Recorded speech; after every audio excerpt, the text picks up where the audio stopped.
welcome to the Process Podcast. My name is Roman Martinez, and today with me is Jessica Tarin. You can say hi. Hi, Roman. Thank you so much for having me and giving me the opportunity to speak with your community. Um, really looking forward to having a great conversation with you. Same here. Same here. I'm excited to talk about your experience. Well, I know Jessica since high school. It's been like a while since we've known each other. And I follow everything that you've done, like on Instagram and I guess on your career and like personal life. And honestly, it just like looks really exciting. I just wanted to talk about that. If you want, you can give an introduction about yourself, like your name, what you do, and stuff like that. Yeah, of course. Well, my name is Jessica. I am from El Paso, Texas, but I was raised in Juarez, Chihuahua. So I hablo español. Then at 11 years old, I came back to El Paso. I left my parents to continue my education. Education has been super important in my journey because my parents always told me that education could take me far in life, and it has. So I am a big advocate for education to Mm-hmm. empower minorities and increase social mobility. And I'm currently working as a associate in the client partnerships team at Global Prairie, which is a B corporation and social impact marketing agency. Nice, nice. Well, it sounds really exciting what you do. Um, and I just wanted to, well, what we discussed like this past week, I just wanted to talk about how you got to that point. So, kind of like where you started. Uh, we're gonna start like probably in college, and we're gonna mention how you got to the position that you're at right now, and I guess more personal influences that got you to interested on working on that.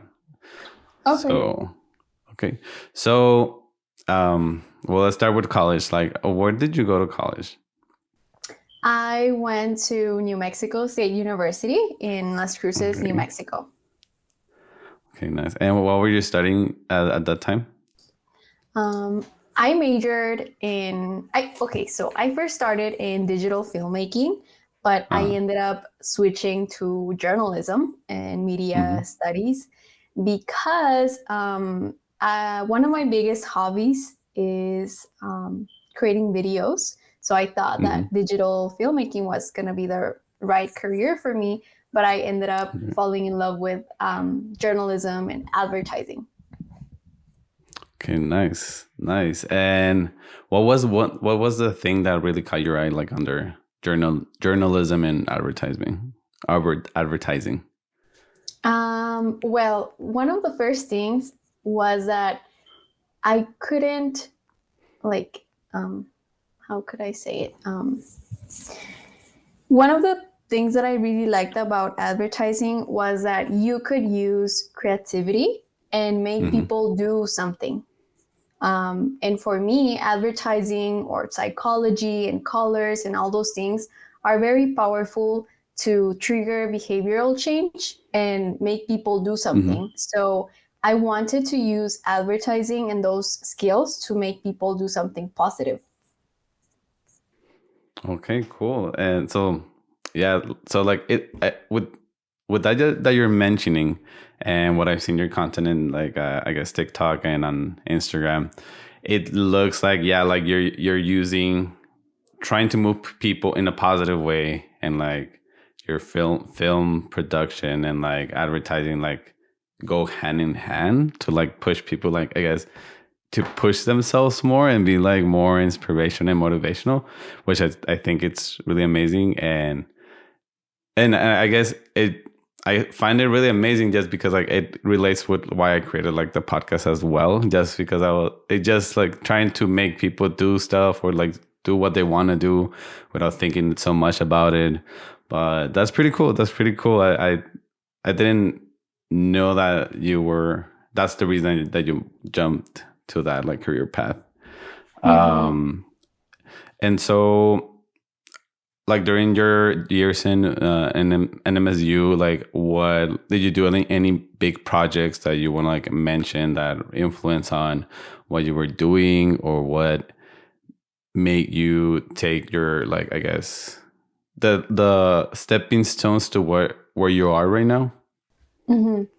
Okay. Well, I joined the advertising club since my freshman year. Mhm. I always try to get involved in school organizations to just learn and gain experience. So I joined the advertising club, and we used to do um, free campaigns for local businesses in Las Cruces.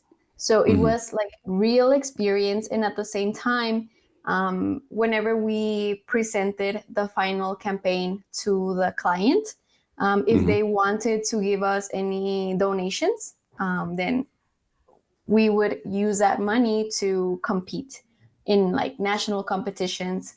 So for the first years in my college, I got the opportunity to compete in those national competitions and do big campaigns for like Adobe and Winner Schnitzel, which is like a Mhm. food chain, Yeah. and Oldback, or Like yeah, I the mean, restaurant, yes, or yeah. Outback, yes. And that really gave me a lot of experience and exposure to the industry.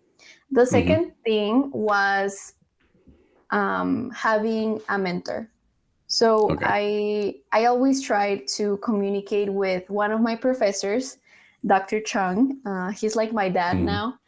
He used to really give me his advice because he already knew what the industry looked like and all the Uh-huh. possibilities that I didn't never imagine. So I mean, I didn't follow everything that he said, but I listened, and that gave me a bigger perspective about all the possibilities and opportunities.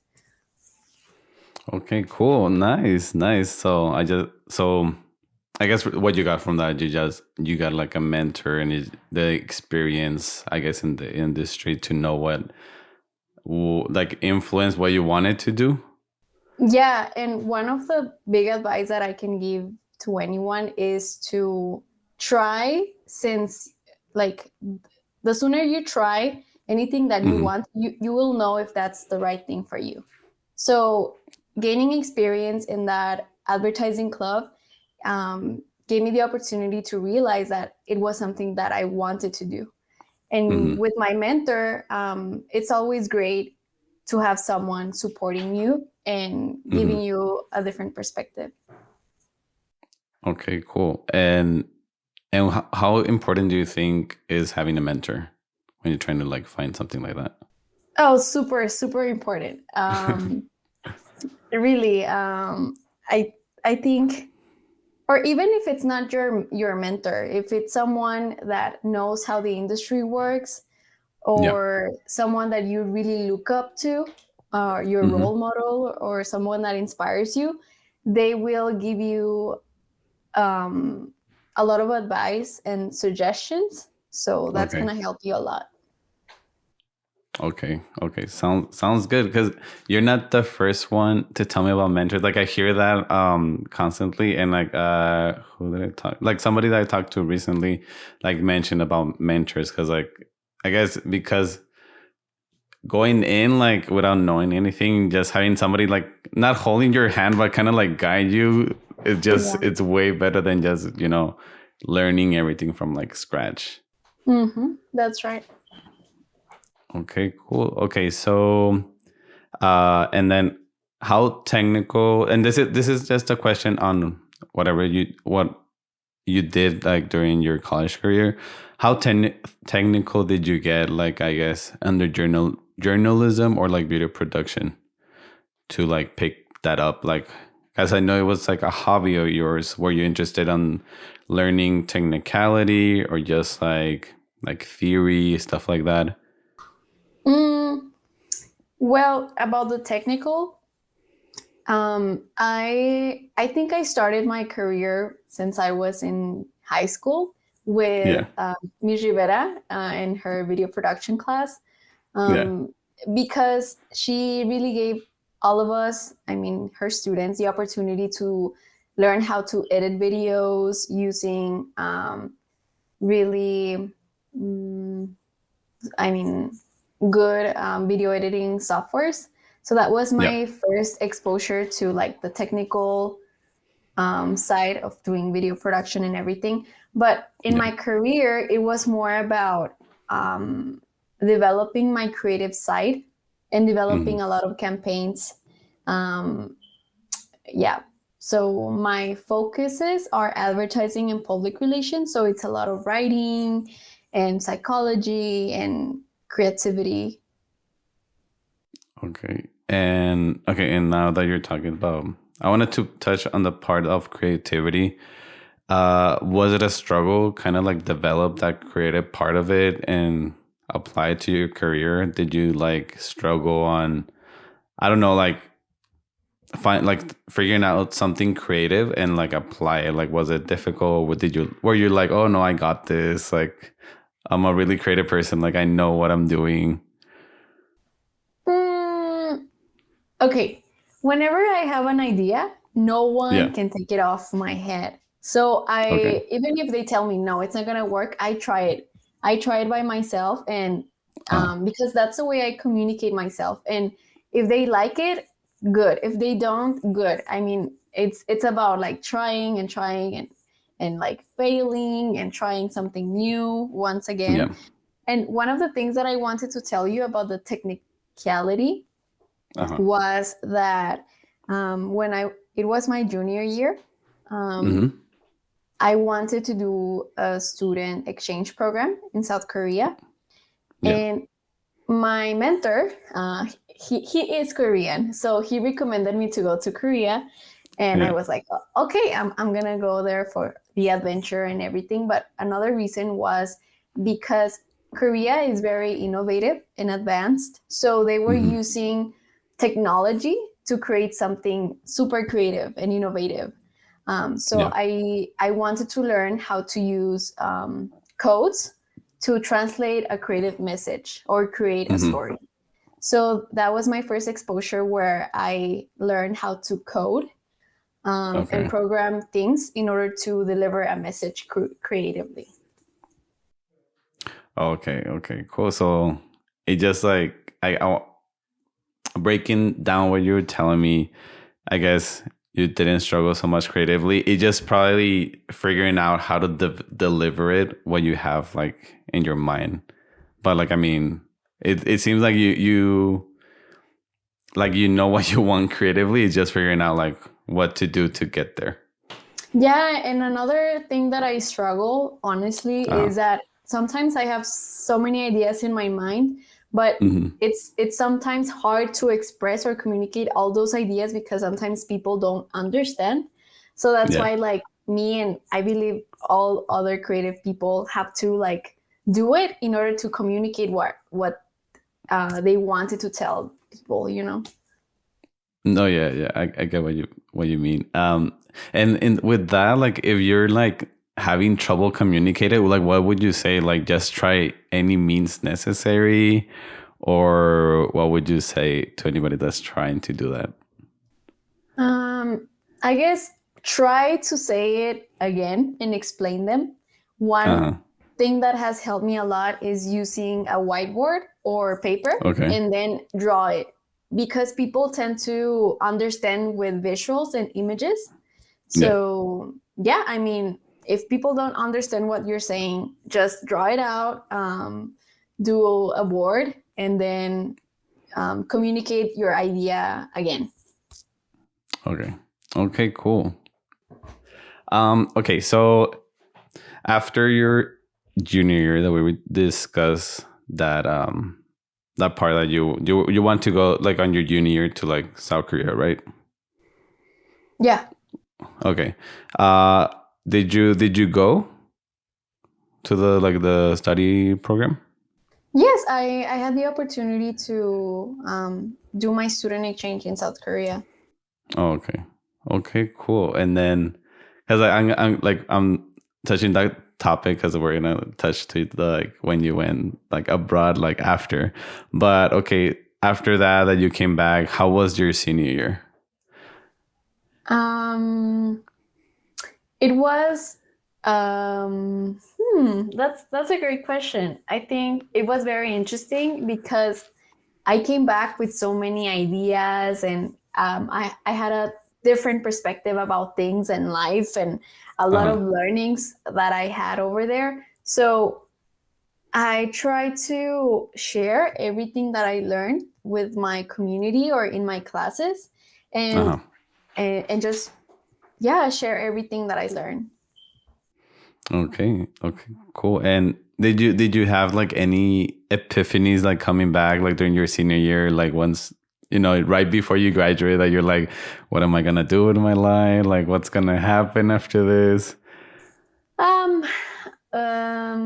yes, one of the things that happened to me when I came Mm-hmm. back from Korea was winning an award of being one of the 50 most promising multicultural students in the US. Mm-hmm. So that opened me a lot of doors and opportunities.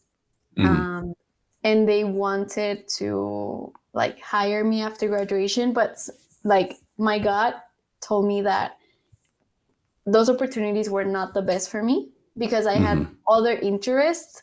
So, for example, I think one of the things that one of my mentors told me was that there's always going to be opportunities, but you have Mm-hmm. to choose the one that you really like. And if there are not opportunities, just look for it. And Okay. when I was having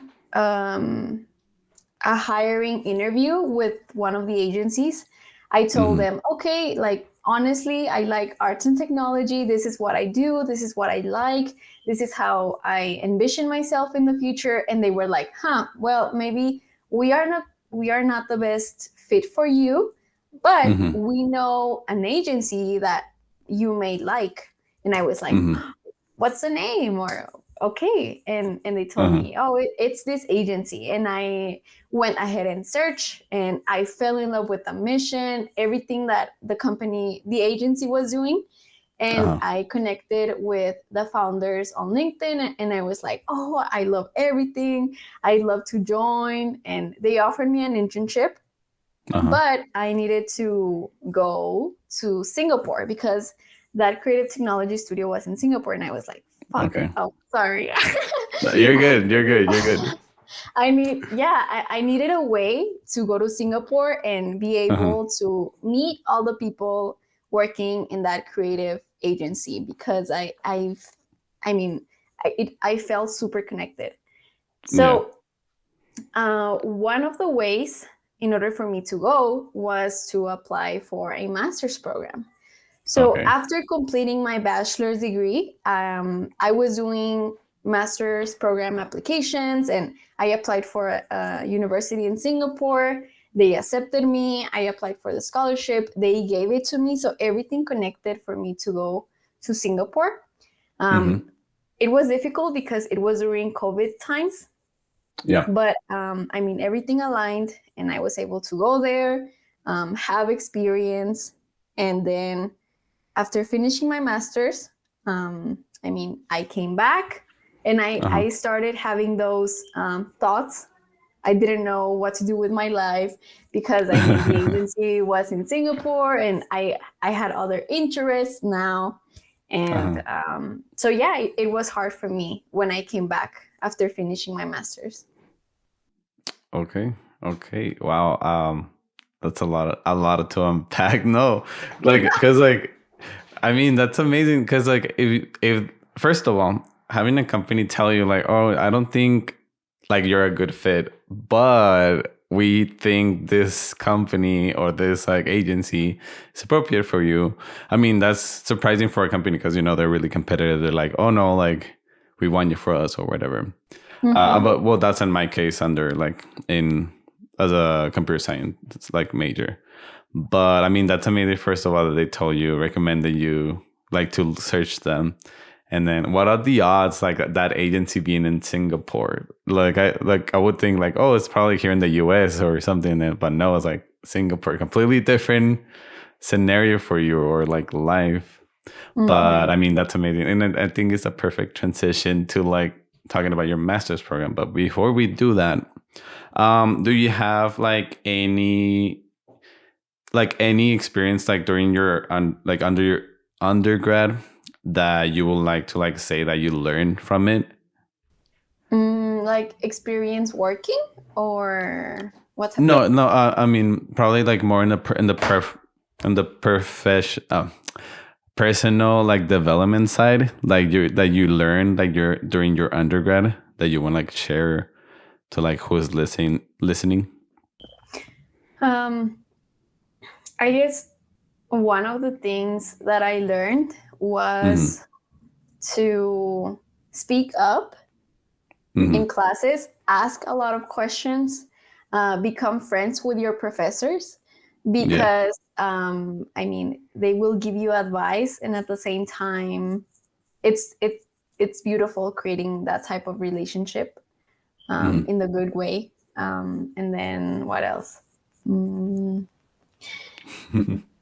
uh, um, I guess one of the big things that impacted my life was when, I mean, during my career, Mm-hmm. mm, was accepting that I am not a number. So, for example, my parents always told me to get A's and B's and be that perfect honor student.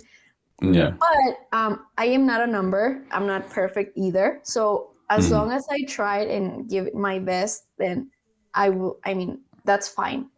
I don't have to be like set myself into expectations of other people. Yeah. Um, so yeah, I think that was one of the big learning lessons that I learned. I'm not a number. Okay. You're not a number. And Yeah. yeah.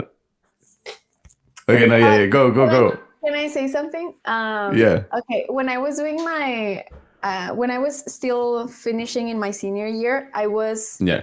applying for a master's program, right? But I Mm-hmm. had to do the GMAT exam in order Mm-hmm. to get to a master's program, and it was one of the worst scores, like below 200. Like it was a bad day for Oh me. no. Yeah. Yeah, and at the same time, I was like, okay, yeah, this is not pretty good, and I don't think universities will accept me. But I'm not a number, so Yeah. uh, and yeah, I mean that was a random experience. No, but I think that's great. I mean, you like instead of, I mean, anybody else would be like, oh no, like I did that, blah blah blah, like get discouraged and everything. I mean, yeah, Mhm. you brought yourself up, which is something that not a lot of people do. I mean, and then just like that reminder, like you're not just a number. I think it's really important to just like not forget that. I mean, Yeah, yeah, not forget that. yeah, you're Okay, not a well, number. You're not a test no. score. And one more thing, Uh-huh. international universities don't care about your GMAT scores, just in United States. So yeah. Oh wow. I mean, if people actually knew that, I think a lot of people would like leave to like actually try to pursue like a master's program outside. I mean, that's just I guess unnecessary stress if you're trying to get out like of the Mhm. US. It's just something that I mean, I didn't know that. I thought it was like standard everywhere. Mhm. Okay, so like we're gonna jump to your master, like I guess master's years. Um So what at the end what university did you end up going to? For my master's. Yeah, like okay, like I'm getting myself ahead of myself. Like let's start like how you got to like Singapore and to like the agency like because they offer you the internship, correct? And that was right Yes. before the school year. Yes, and it was before COVID. Oh, okay. So I mean, how was your experience like during the internship?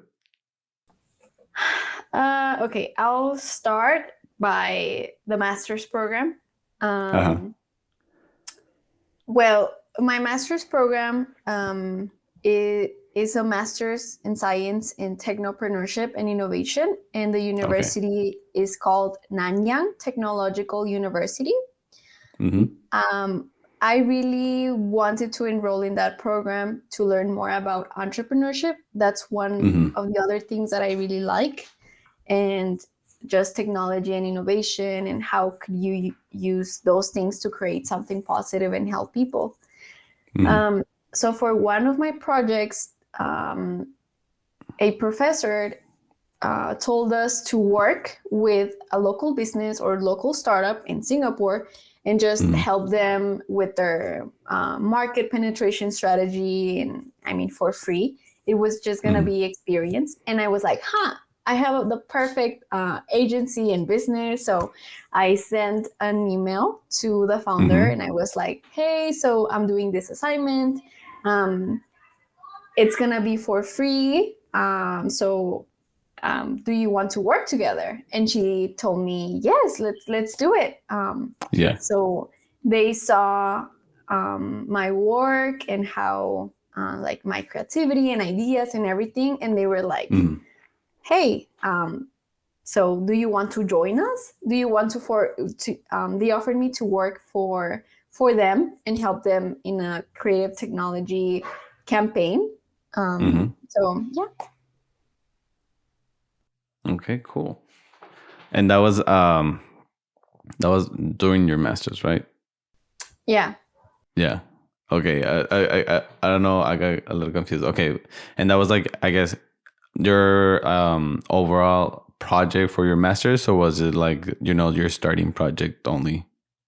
Oh, I'm sorry. I think I went super fast. Maybe that's why. No, you're good. Okay. You're good. When I was doing my master's in a Uh-huh. class, um, we had to find a local business and then Mm-hmm. doing some like free work in exchange for experience, I guess. And Yeah. I reached out to the creative technology studio to offer help. It would be like for free and everything. And Yeah. after the project, and they offered me to work for them.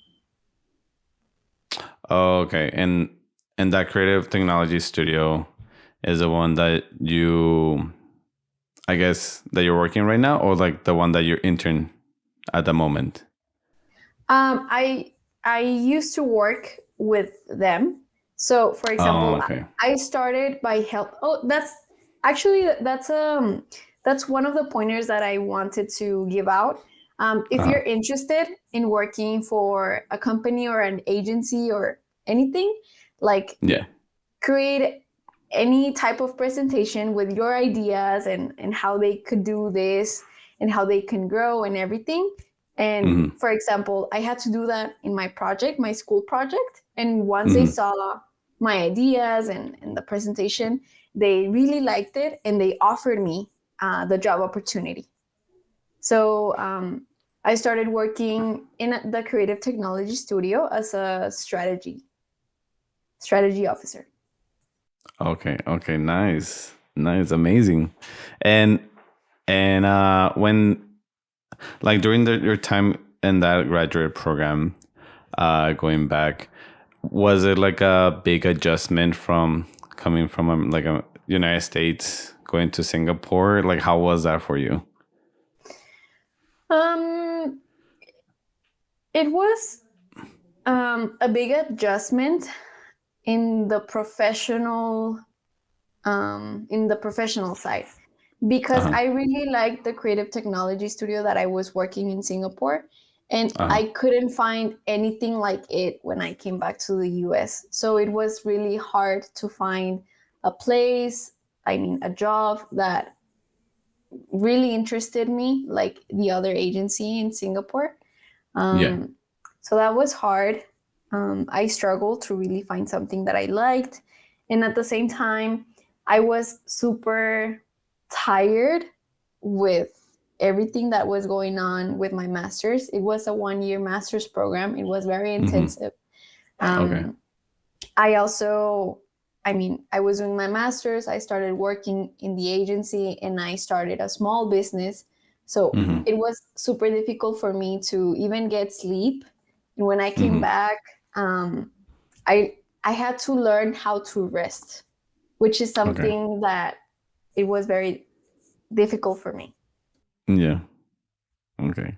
And do you think that it was just difficult because, and I ask because I see this a lot, that in America or just in general in our generation, we have this mindset of like grinding and doing a lot of stuff all the time. Do you think it was related to that, or was it just because you like doing what you were doing so much that you're like, oh no, like I don't need to rest, like I enjoy it too much? Hmm. I think both. I mean, I do things that I like. Uh-huh. So, but sometimes I overwhelm myself with a lot of things. So Yeah. I'm getting, I mean, I'm used to having a high speed life. Yeah. So yeah, I mean, it was challenging for me coming back and Uh-huh. having no school, finishing with my school, having no job. So it was like calm and rest, and it felt so weird. I've never felt like that. I think everybody like just graduates and like just ends up like with no job, and just going home is like, oh, so this is life without major responsibilities. Yeah, I mean, exactly. yeah, it's crazy because I mean that happened to me too right Mm, before I started working, and I was just like, oh well, I have no idea how to spend my time, like, and it kind of sucks because like I guess you're so concentrated on one like goal or whatever that you completely, I don't want to say like you like lose your identity, but like it completely like derives your life of like, oh, what's like, even think like what's next, instead of saying like, oh, I'm having time for myself, like I can do whatever I want. And yeah, it's an interesting concept. And I guess with the pandemic adding to that like layer, it just like added, like for me it added like a lot of like uncertainty of like, oh, I don't know what I'm gonna do. And then mhm. I'm here at home, and it restricts yourself of like, I guess, looking for more opportunities that you could do just because of like COVID. um but I mean, when you were like that, did COVID like affect you, I guess, like mentally? Like was it a thing that you would think like, oh, like I can do anything because of COVID or whatever, or was it like something that you were like, oh, okay with? No, honestly, I don't think COVID affected me. Maybe in the way Uh-huh. that I don't really speak with people um, like I used to. Now Yeah. everyone is so scared to just like get in front of people and speak with everyone. I think Yeah. that's the only thing. But when all the COVID situation was happening here in the Hmm. US, and then I moved to Singapore. Singapore was already fine, so I Yeah. didn't use my face mask and all these things. And then when I came back to the US, here it was now good, and everyone was like free if they didn't want to use a face mask. So Yeah. I didn't feel that COVID um, made like any problems for me. Oh, okay. Then that's great. Like I want to say that you got the best situation for both locations, which is like, I guess, didn't drastically change your life or like constricted your opportunities. Oh, that's good. You had like a good time then. Yeah, I mean that's the only thing. Um, Hmm. but I going back to your point, I felt the Hmm. same way as well. Um, just having a bunch of time and no one telling you what to do anymore, like your Yeah. professors or anyone. So it's like, wow, it's just me. It's me and my thoughts. Yes. Okay. So I wanted to ask you about your. Now that you're telling me that in Singapore, like it didn't change a lot. Like you were there like during the good times. Like looking at your Instagram, like aside that you traveled a lot. How was that for you? Like, did you enjoy it? Like, would you go back? Like, what was your experience with it? Because I saw that you were like not traveling just because like you were doing like more learning about the culture, doing a lot of like getting to know people and everything. So just wanted to know about that and your side of it. My experience in Singapore. Um, Yeah. I think it was very intensive due to school, and I Yeah. only had free time during the weekends. But Uh-huh. during those weekends, I really tried to go and explore. Um, Singapore is very humid, and there's a lot of greens and hiking Mm-hmm. trails.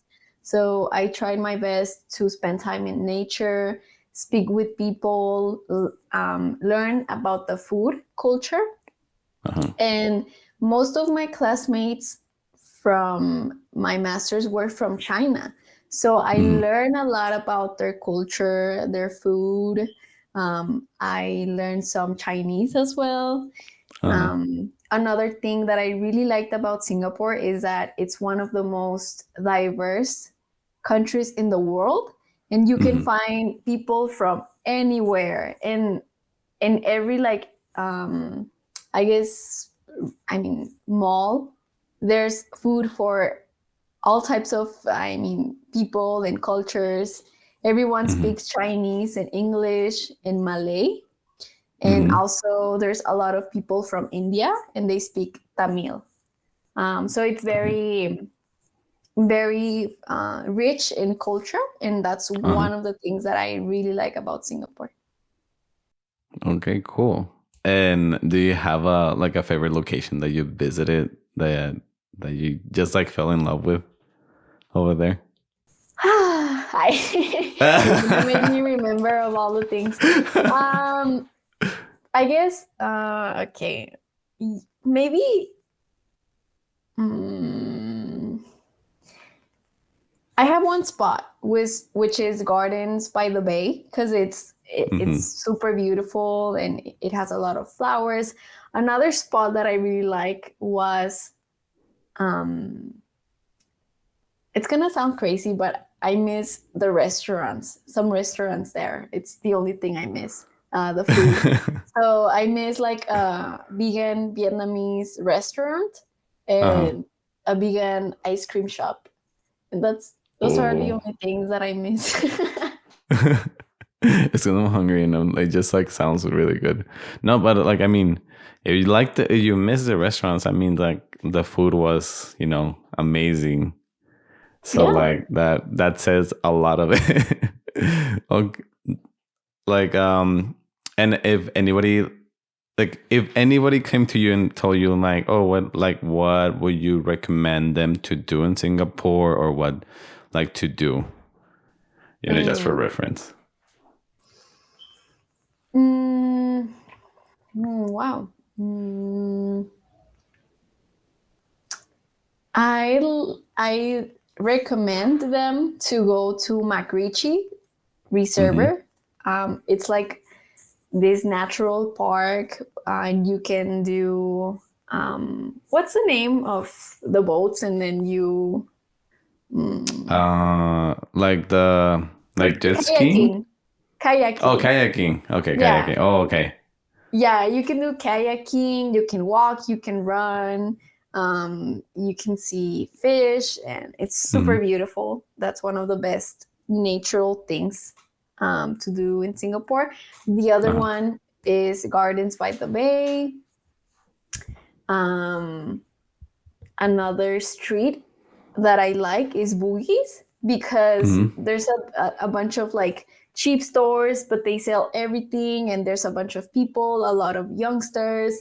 There's music, there's food, um, and then um, Chinatown.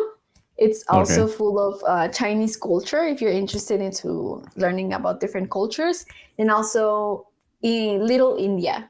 Like it's like you're in India literally, and Mm-hmm. you have stores run by Indian people, and you find Indian food restaurants, and yeah, it's super interesting those things. Okay, I'm gonna make a note of that because like whenever I go, because I really want it just you just sell it so like good, and I want to go to that part of like Asia. So like yeah, if anybody's listening, you know where to go now. Yes, Singapore. You can experience many cultures and countries in one small island. That's amazing. Okay, so now that we went over your masters and your year as a master's student, I just want to talk about like right now. So, what was your position that you're working at right now again? Um, the position it's associates for client partnership. Okay, so when we were talking like earlier this week, we discussed like the work that you're doing, it influence on a lot how you, I guess, like your experiences like outside of like work in your career, like you how you wanted to help your community, Hispanic community specifically. Let's talk about that, like in your, I guess, in your professional like life, what are you trying to, or what do you do that can help out your community? Well, one of the things that I love is social entrepreneurship, which Mm-hmm. is creating a business that solves a social or environmental issue. Mm-hmm. And I'm super passionate about empowering the Hispanic community and just Mm-hmm. helping my community, um, because I want to see other Hispanics growing and doing a lot of amazing things. Mm-hmm. Um, so that's super big on me, and I think um like how can I say this? I guess every time that I make a decision, even if it's on my professional or personal life, I Mm-hmm. really try to think about my mission and my Mm-hmm. values and how they align with the decision that I'm about to take. Right now, I decided to work for a B Corp, um, and B corporations are corporations that meet the highest and transparent standards of social and environmental impact. Uh-huh. And I think that working for an agency that um, promotes all of those things really aligns with my mission and values and everything. So Mm-hmm. I always try to work with purpose and Mm-hmm. with a meaning, because if not, then I won't be interested in doing it. Okay. Does that answer your question? I don't know. It kind of does. So I I actually kind of like, yeah, it does. Like, so what you're going to that point, that the last point that you make, that your work, it has to make meaning. It's just not like, just work, like for a lot of people. That it has to actually make an impact. And what we discussed early in the week, like the job that you have right now, what would you say that impact does, like and community wise or socially? Okay. Well, the agency that I'm working right now focuses a Mm-hmm. lot on community impact. Mm-hmm. So they really empower and support all of the employees to Mm-hmm. do community service in their communities. And and I mean, that's I think that's super meaningful, because that means that they're supporting me in my dreams, in my Mm-hmm. interests. And Mm-hmm. also, we only work we I mean, the agency is very selective with the type of clients they work.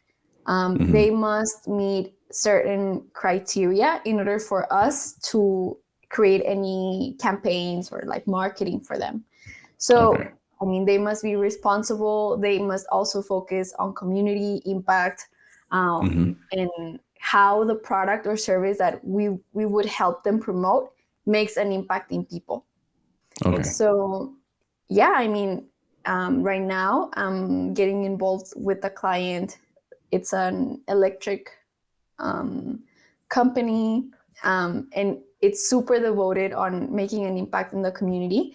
And whenever I'm Hmm. working, I feel like, oh wow, like at the end, this will have a huge impact, like my Yeah. work and my team.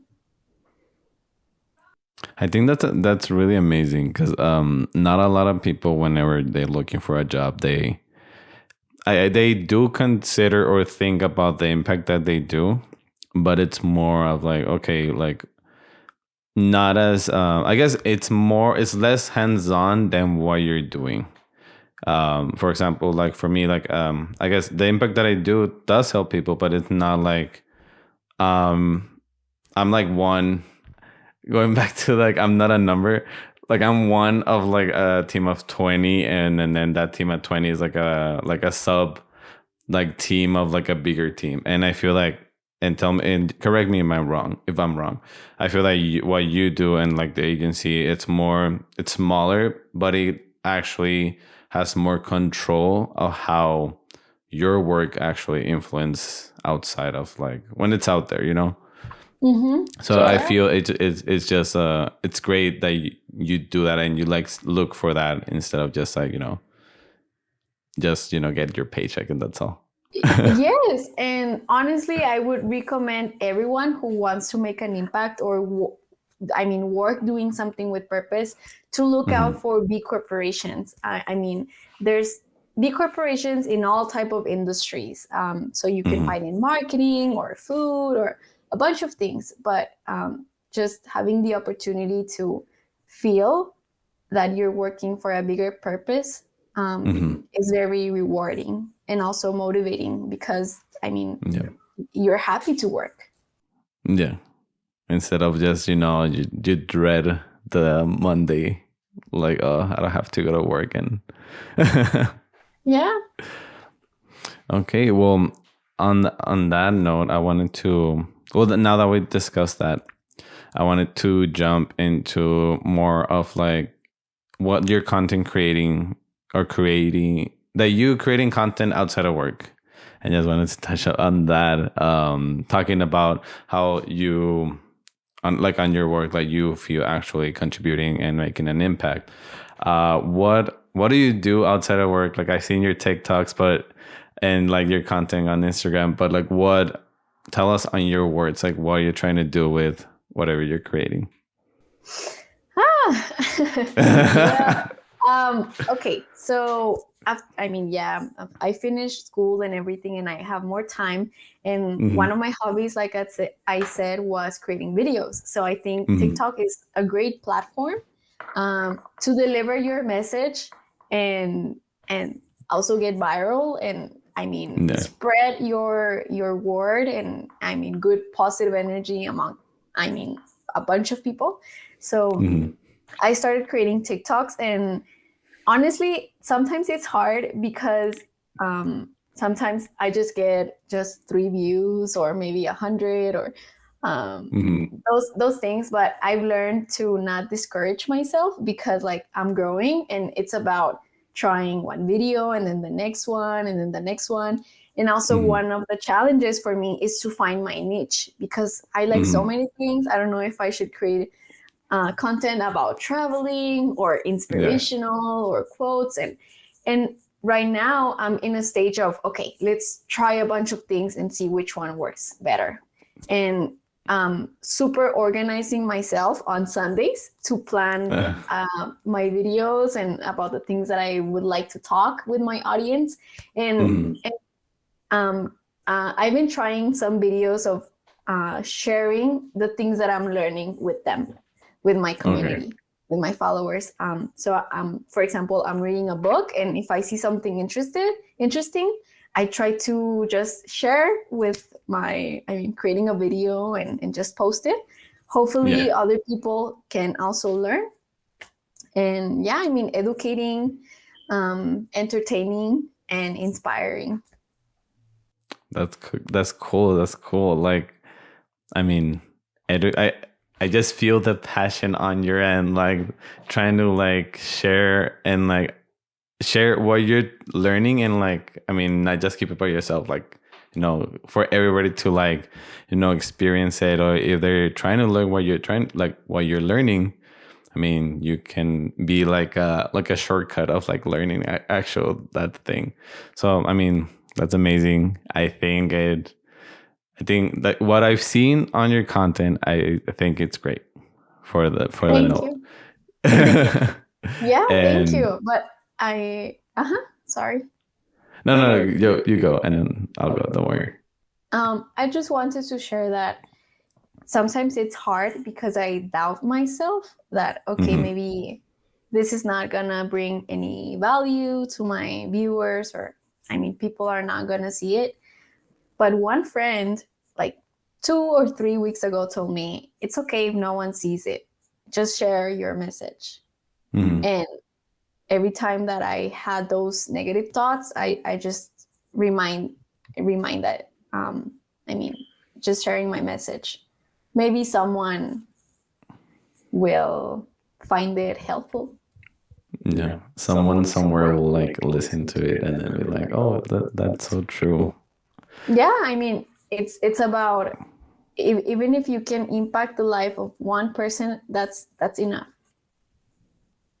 I agree completely. And don't discourage yourself. Everybody great. Like, I'm pretty sure they just have self-doubt. But how you said right now, like, it's just trying and like just trying to like communicate what you're trying to say. And I mean, you have a lot to say. I'm gonna say that, which is You amazing. too. And thank you. But yeah, like, I think keep it up for sure. Don't get discouraged. Right now that you said about like the self-doubt, that happened to me, I think this week or last week, that I actually made something. I was like, like, that's what I'm trying to do, not think about it too much as well, and just like post it and then just let it go and just like come back and be like, okay, 200 views, okay, that's fine, like, let's go to the next thing. Like, don't stay on the same thing a long time, because I mean, outside of like social media being such a fast paced thing, like, I mean, there's no use just keeping your mind in one thing. So Mm-hmm. yeah, we have to keep it up. Okay, so I guess so right now that we're talking about this, you can tell us about your like TikTok, like the handles. I'll put them down like on the video so people can like look you up. But yeah, like, tell us where to find you. Um, if you want to, I mean, people can find me on Instagram on as like Tarin, that Hmm. Jessica, and on TikTok Jessica Tarin. I know I should be consistent and keep the same name, but yeah, I mean, it's just my name and my last name. I mean, it's easier. It's easier than just saying like, "Oh, Jessica Tarin underscore whoa, blah blah blah." Like, it's straight up. Like, it's just your name. It's easy enough to like find it pretty quick. I'm pretty sure. Oh yeah, I'm so sorry. For TikTok, it's Jessica Tarin Inspires. I remember. Oh, okay. Don't worry about that. Like, I'll put it like everywhere. I'll so people can click on it and just go to your link. Don't worry about it. But okay, Jessica inspires. No, Jessica Tarin inspires, and Instagram is Tarin Jessica. Yes. Okay, got it. Everybody that's listening, you know where to find her. All right. Well, I don't know if you have any like important message that you want to share to anybody listening before we close out. Anything that you want to share? Yes, one super important thing for me is to tell everyone to speak up and tell your story, because your story is very important. Even if you think it's normal and it doesn't matter, it can Mhm. help a bunch of people. So tell your story. All right. Perfect. I think whoever is gonna listen to this, hopefully they share whatever they have in mind.